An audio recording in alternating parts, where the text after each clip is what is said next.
AITA for canceling our wedding after finding out the baby isn't mine? Hi, I am a 30-year-old man, and I work as a night shift nurse. My circadian rhythm is basically a punching bag at this point. My life is a cycle of alarms, horrible cafeteria food, and people asking me why I do not want kids, as if it is some puzzle they have a right to solve.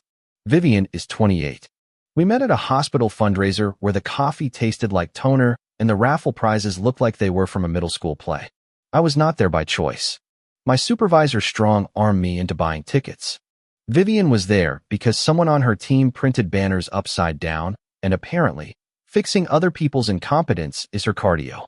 We started talking and hit it off.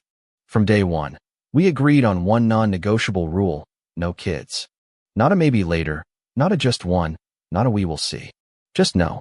We were that couple who actually sits at the kitchen table and has a spreadsheet-worthy conversation about why we do not want them. Sleep, debt, freedom.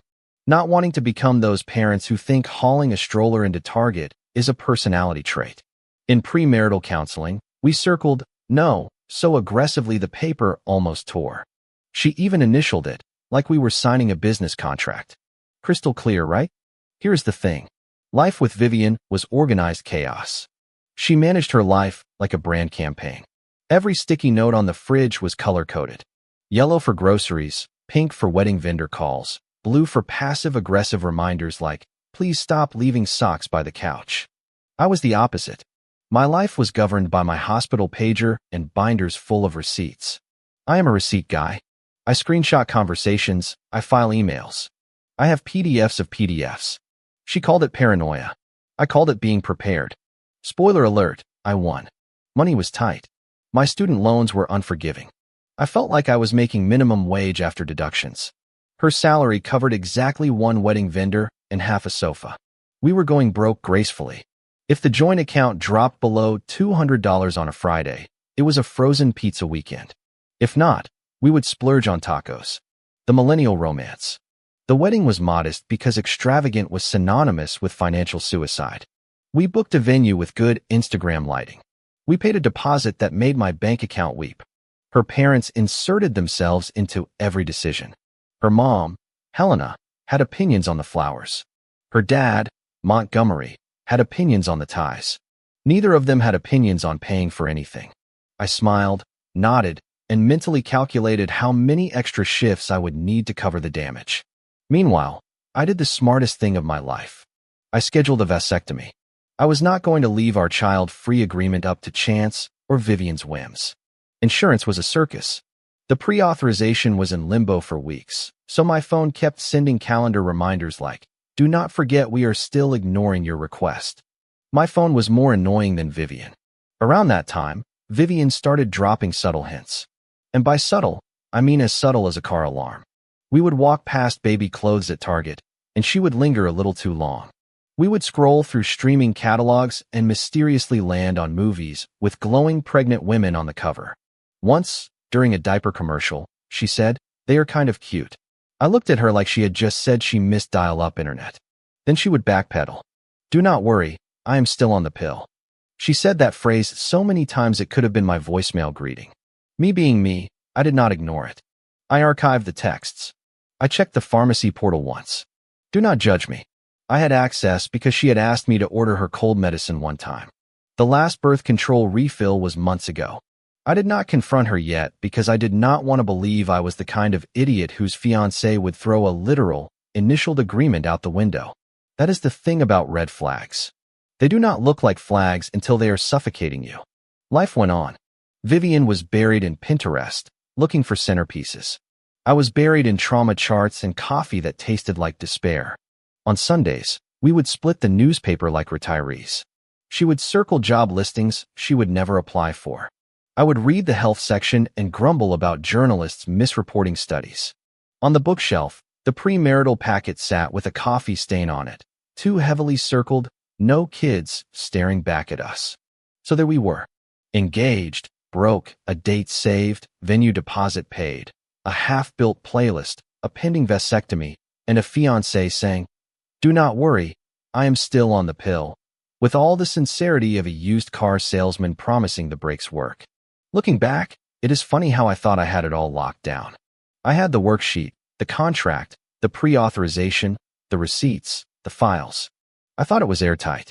But airtight does not mean anything when you are building something with a person who thinks rules are optional. Now picture this.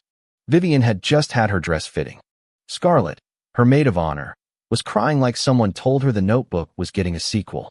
Her mom, Helena, was hovering, saying "My little princess," like we were at a low-budget Disney debut. I was outside, killing time on my phone, wondering if the florist had cashed my check yet, and if I would have enough left for actual food this week. Vivian finally comes out, beaming like she just won Miss United States of Pinterest. She throws the dress bag in the back seat, buckles up, and immediately starts talking. We were heading out to buy paper towels at Target.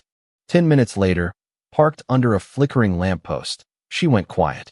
Scarlett said I looked like a princess in every dress. Mom said I looked straight out of a fairy tale. Honestly, I do not think I have ever looked better in my life. I am nodding like a supportive fiancé because what else am I supposed to do when she is halfway through giving a TED Talk on lace? Then she gets quiet for a second, puts both hands on her stomach, and just looks at me. Long pause, so long I thought another speech about floral arrangements was coming. Then she says it, calm as anything. I am pregnant. That was it. No intro, no warning, just 2 words. She said it like she was telling me we were out of milk. I almost laughed because my brain could not process it. Then she follows up with, I wanted to surprise you.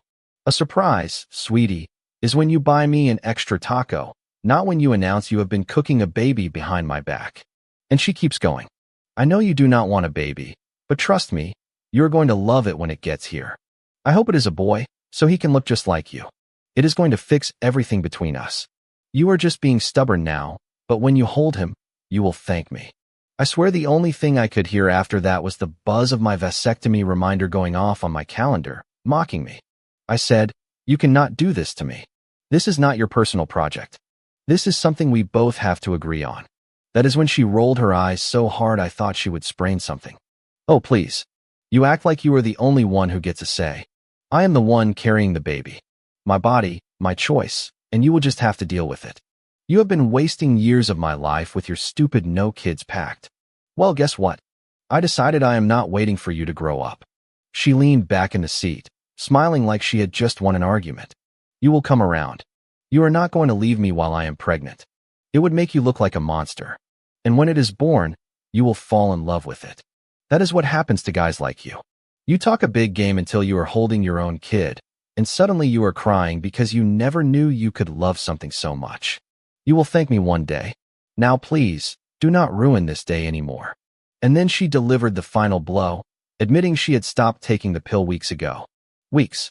Not an accident, not an oops, but a deliberate plan. And she said it with this smug little smile, like she was proud of outsmarting me, as if lying and manipulating our entire future was some brilliant strategy she executed. That was the exact moment the engagement died right there in the Target parking lot. Yeah, pure class. I did not yell. I did not throw anything. I just told her plainly, we are done. I will sleep on the couch. I will find a sublet. I am not marrying someone who thinks a surprise baby is a gift you can return without a receipt. And no, I am not stupid. I had my phone recording most of that conversation. Not because I expected her to confess to a felony level of crazy, but because life has trained me to always cover my own back. So boom, voice memo saved. Future me loves past me for that. Vivian did not care.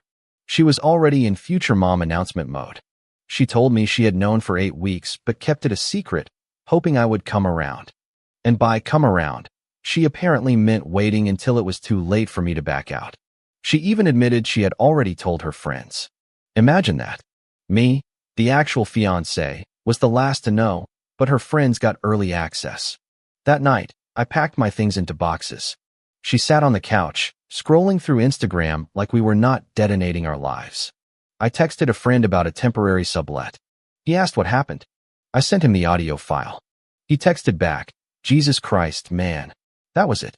There was nothing else to say. The next few days were a circus. Vivian started parading the pregnancy around like a victory lap. She would drop it casually into conversations with friends, family, co-workers, probably even the Starbucks barista. I stayed quiet. I did not want a public shouting match, but I did back up every single text message she sent me. Screenshots, timestamps, you name it. And boy, the texts. She went from, "It is a miracle, you will thank me," to, "This is happening whether you like it or not." Direct quotes, like she was auditioning for the role of the unhinged girlfriend in a cheap Netflix production. Meanwhile, I was reorganizing my life. The couch became my base camp until I found another place. I front-loaded my work schedule so I would not have to be in the apartment with her smug smile and her nursery Pinterest boards. I told her, "The engagement is off. Do not expect me to stand at the altar with you pretending everything is fine." Her parents, of course, got involved. They called to tell me I needed to step up and be a man. Classic. Their daughter manipulates her way into a pregnancy, and somehow I am the villain for not wanting to play house. I wanted to ask if they planned on paying our rent when Vivian's scheme tanked our finances, but I held back. Instead, I just told them the truth. Vivian went off her pills without telling me. They went silent. I guess even Helena could not spin that into responsible behavior. By the weekend, I had a sublet lined up. I packed my receipts, my binders, my scrubs, and my one folding chair from the balcony. Vivian just sat there like I was abandoning her on a desert island.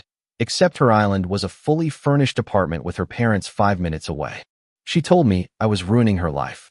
I reminded her she made that choice all by herself the moment she threw away her pills. Oh, and because Vivian cannot do anything by halves, she decided to double down. She started spinning this narrative that I would eventually come around, and was just scared. All while I was sitting on evidence that would make a judge choke on his gavel. Every word she said was another screenshot. When I left, the apartment looked like 2 people had lived there, and one had been raptured. My stuff was stripped down to the essentials. Hers was everywhere.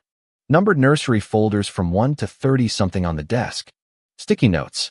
List of baby names. I left the coffee-stained premarital worksheet on the fridge, the circled, "No kids," staring at her like a bad tattoo. That was the point. Vivian proved to me that she did not care about agreements, or contracts, or basic human decency. She cared about getting what she wanted, and if that meant lying to my face, then so be it. So, after Vivian's little surprise pregnancy announcement, I went into full IT department mode within my own relationship. If she thought she was going to gaslight me into forgetting everything we had agreed on, she clearly forgot who she was dealing with. I work in a hospital. My entire job is to document everything, because if you do not, someone's lawyer will do it for you. First step, receipts. And I do not mean from the grocery store. I mean the digital kind, the kind that make people squirm in a deposition. I already had the voice memo from the car, sorted and labeled. That was Exhibit A. Then I went through our texts and found Exhibit B, a message from Vivian saying, "The baby is happening whether you like it or not." I almost wanted to frame that one. Straight to screenshot, backed up twice. One copy in the cloud, one on a USB drive labeled "Wedding Stuff." Irony level, expert. Exhibit C. I logged into the pharmacy portal. And what do you know? No birth control refills for months. All while Vivian was repeating, "Do not worry, I am still on the pill," like a bedtime story. Screenshot. Date circled. Filed away. Exhibit D. The vasectomy emails. Yes, the ones from weeks before she dropped her surprise. Time-stamped proof that I was actively making sure this did not happen while she was actively making sure it did. You put all that together, and I was basically building a PowerPoint presentation called "Reasons Why Vivian is Full of It." But the smoking gun? The night of coercion. About 4 months before the big pregnancy reveal, she decided to threaten me. I still had the texts. Me telling her no, her replying that if I did not comply, she would email my HR department and say I had harassed her. That was her big move, weaponizing my job. For the record, ICU nurses do not exactly have Plan B careers. You lose your license, and it is over. So yes, I saved every single one of those texts. Then, because I actually like having a job, I sent an email that same night to HR and my union rep saying, "Hey, just so you know, if anything comes across your desk from Vivian, it is not real. Here is what is happening." So let us recap. I had audio, screenshots, pharmacy records, medical emails, and a literal documented threat. Vivian had Pinterest boards of baby showers. And then the certified letter arrived. Because apparently, Drama is not official until it comes in an envelope you have to sign for. It was from her parents' lawyer, pressuring me to acknowledge paternity and agree to a private child support arrangement, with threats of civil action when the baby was born, which is legalese for pay up quietly and we will not drag you to court. Cute. I handed it to my lawyer, Mr. Langford, who nearly laughed himself out of his chair. He then drafted a reply that could have doubled as a phone book. It had everything. Transcripts of the car recording, screenshots of her texts, the birth control refill gap, the vasectomy emails, and my documentation with HR. He basically dared them to try it.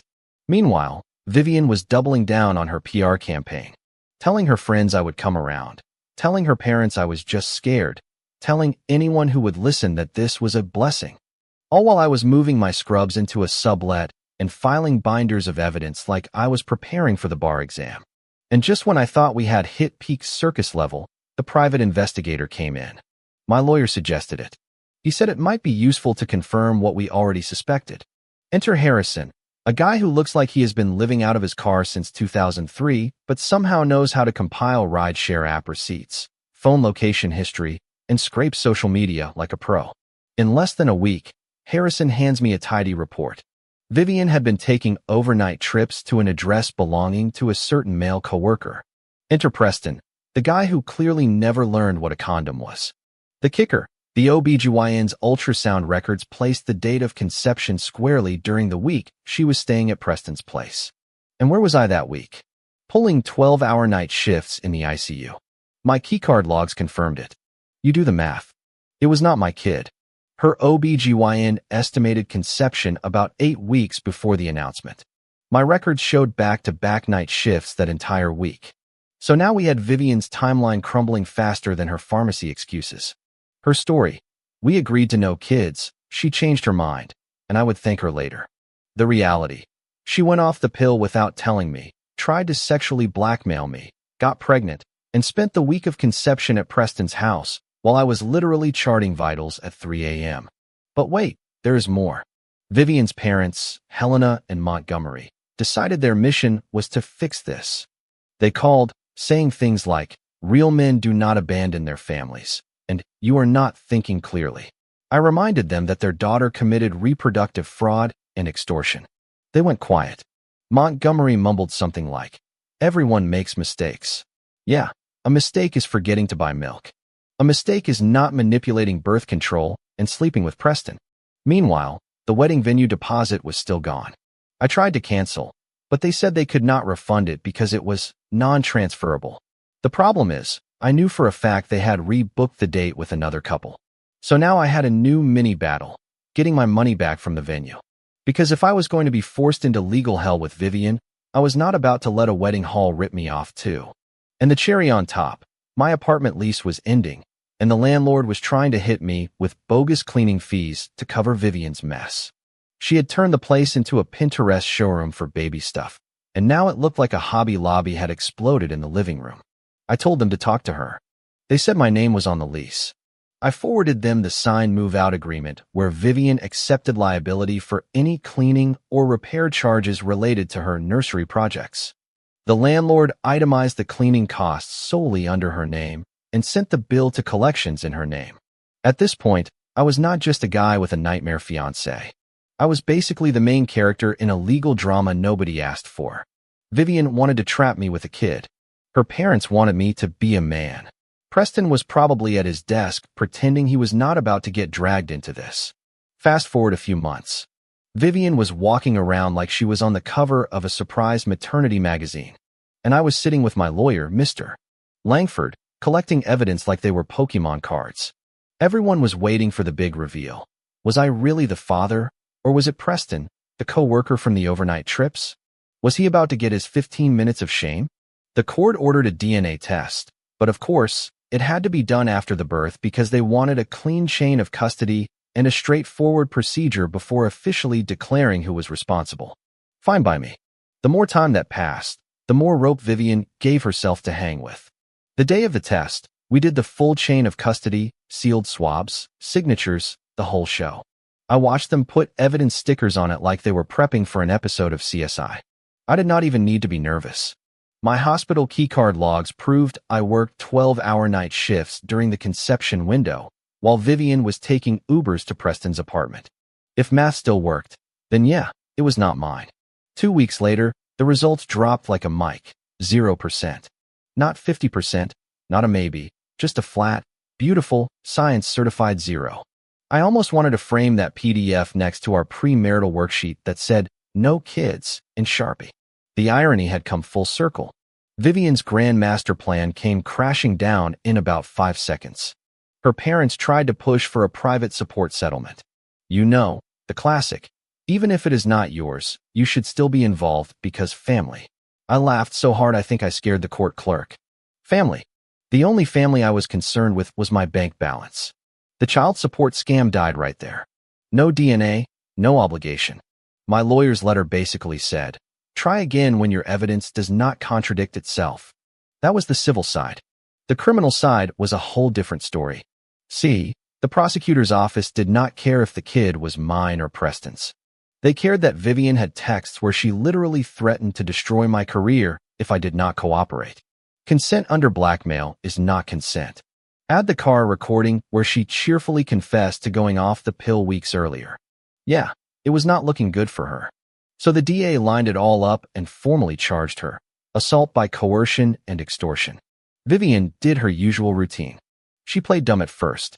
She acted like she just wanted to surprise me. But it is hard to fake innocence when your own words are in 12-point font in front of a judge. Her lawyer tried to spin it, said it was a misunderstanding between fiancés. The prosecutor shut that down so fast it could have been a TikTok. No, this is documented coercion. It is not a no. The threats make it worse. Boom. Vivian had 2 options: roll the dice at trial and risk actual prison time, or take a plea deal and live with probation, a mandatory registry, and a felony on her record. She caved faster than her Pinterest wedding boards. She took the deal. And let me tell you, seeing her face when the judge said, "Submission under threat is not consent," was the kind of justice you do not forget. She went pale. Her parents were speechless. And Preston was a no-show. I guess he was too busy pretending this had nothing to do with him. Once the plea was signed, the no-contact order was extended. That meant no late-night texts, no "let us talk," no sending messages through third parties. Meanwhile, the financial part was getting delicious. Between criminal restitution and the civil award, Vivian now owed me $29,125. Criminal restitution, $2,880 for therapy, court fees, and lost wages from attending hearings. Civil damages, $26,245 for the lost wedding deposit, my legal fees, punitive damages, and the private investigator I hired to prove Preston was the father candidate.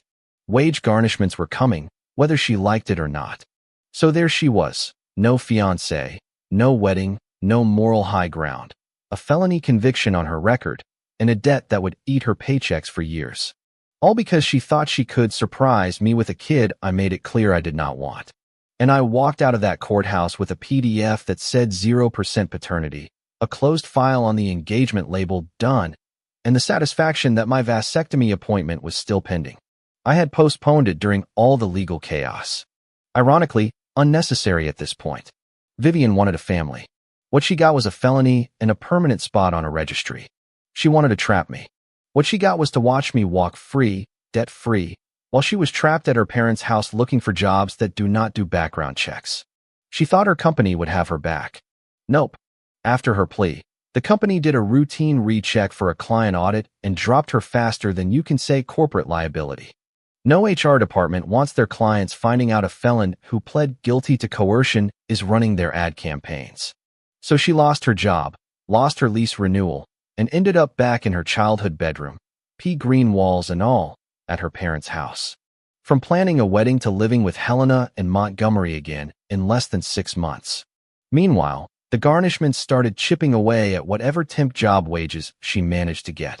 Restitution, $2,880. Civil damages, $26,245. Total, $29,125. The system does not care if you are broke. They just take the money off the top until all you have left is pocket lint and a bus pass. But it was not just money. Vivian's credit score was circling the drain like a goldfish nobody bothered to flush.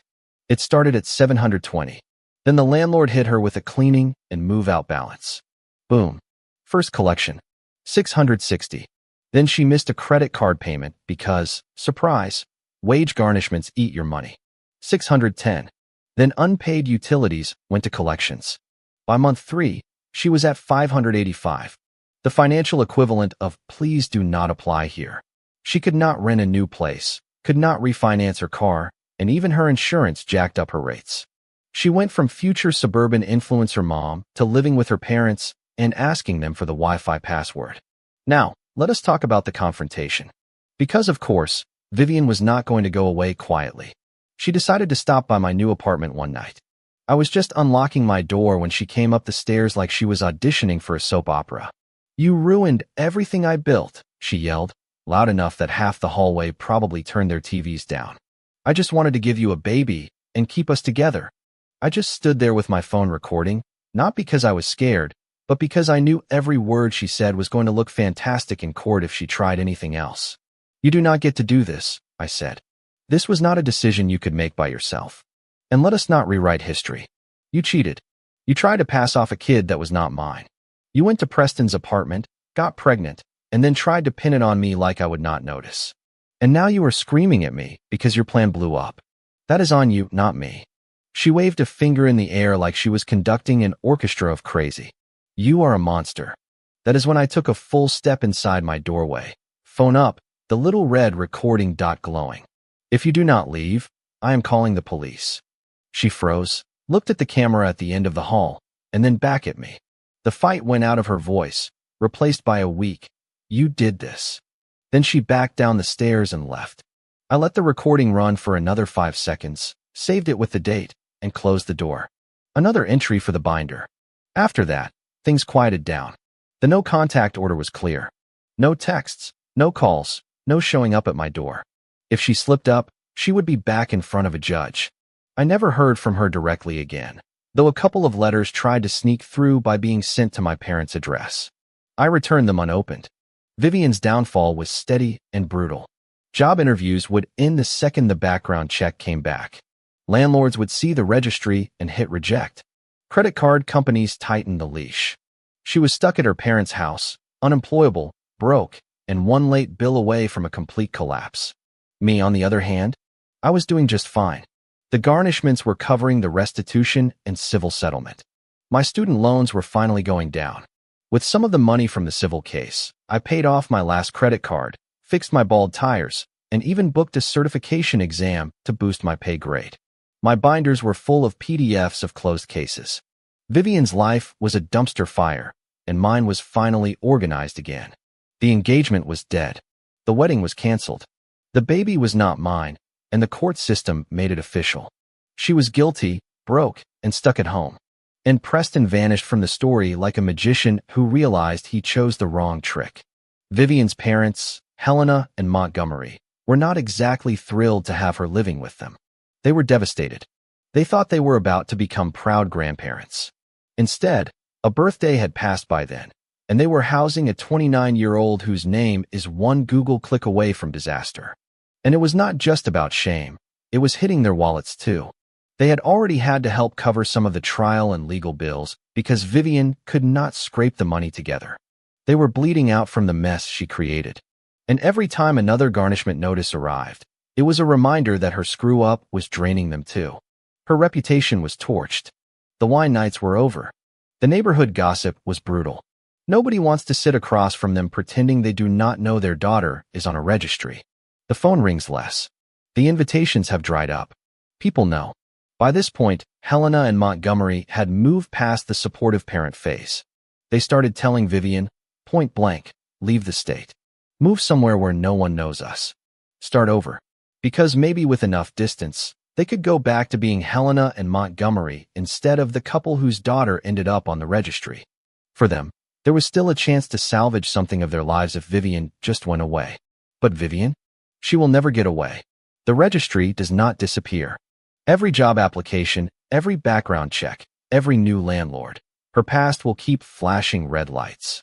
She destroyed herself, and she dragged her parents down with her. And now, even they want her gone. And if you were wondering about the baby, yes, Vivian had the baby. But that part did not come with a fairy tale ending either. The DNA test had already freed me legally and financially. Preston was proven to be the father, and from what I heard, he did not exactly show up with open arms. He denied it at first, tried to lay low at work, and was only dragged into it when the court made it official. Even then, he did the bare minimum, child support and nothing else. Vivian ended up stuck living with her parents, dealing with a newborn and her record, while Preston kept his distance and treated the whole situation like a nuisance he could not get rid of. And while she was dealing with the baby, she was applying for jobs. The only work she could get was temp agency scraps, the kind that barely covers gas and a cell phone bill.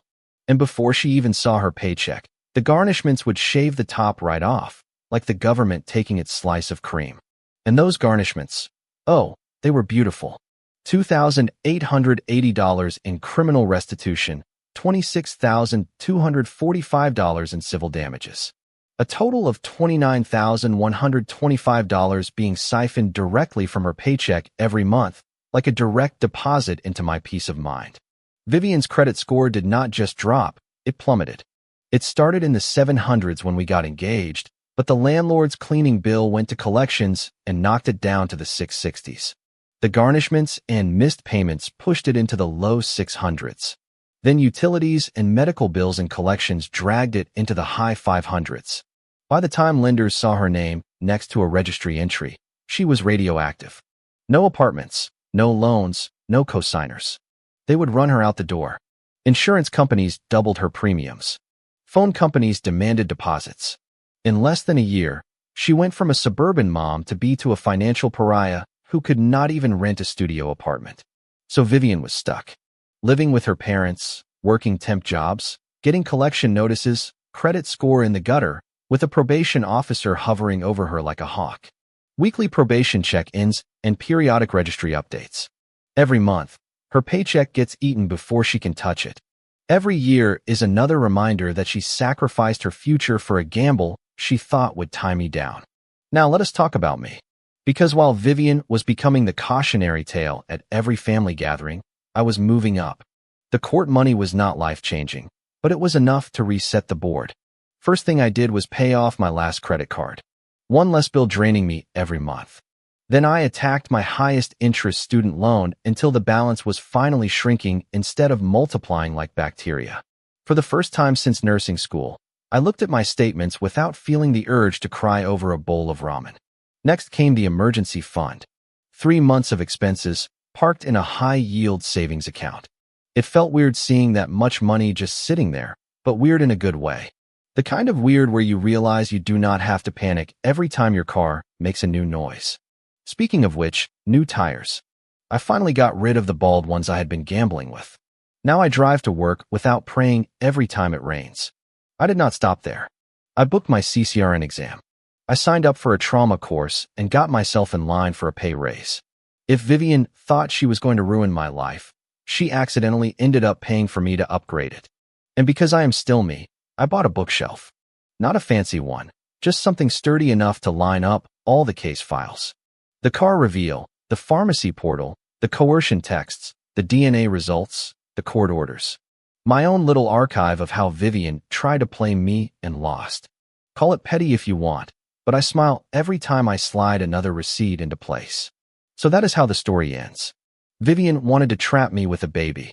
She ended up trapped in her parents' house with debt, bad credit, probation, and a permanent Google problem. I just wanted to stay child-free and keep my career. I ended up debt-free on my way to a pay raise, with new tires and a financial cushion. Every time my bank account dings with another court-ordered transfer, I do not even celebrate anymore. I just move it to savings, update the spreadsheet, and get on with my life. The drama is over.